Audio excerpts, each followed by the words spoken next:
badakik gaurkoa egun hantie dana zuretzat. Eta mundiaren txape bai?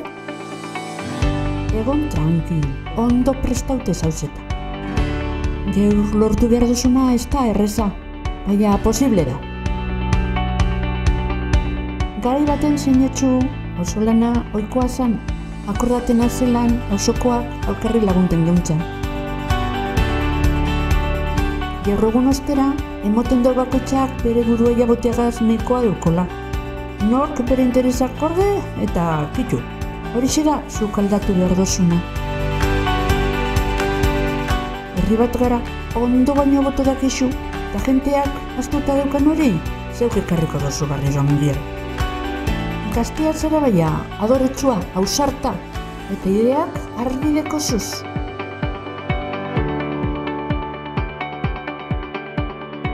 Indarrak batu, adostu, eta proposatutakoen ganean, danon artean erabakiko dugu zer dan honena mundiarentzat eta mundiarrontzat.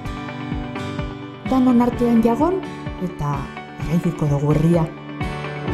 Guztion interesak hartu behar dira kontuan, eta horretarako danok hartu behar dugu parte. Hain erreza emoten badau bere, zano gatsa izaten da lortzen.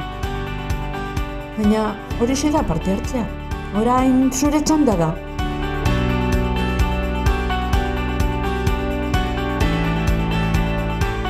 Ez eukidudari, izen zetez zuzeu.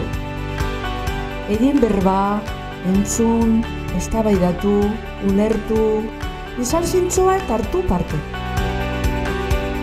Holantzen lortuko duzu zure herria zure moduan hasten joatea. Egon lasai, maitea, alboan okiko nozu eta, zure ondoan. Aldodan guzti-guztian laguntzen, konfiantza osoa daukat zugan, eta seguru egon, mundia pere okiko dauela. Baietzein! Baietzein!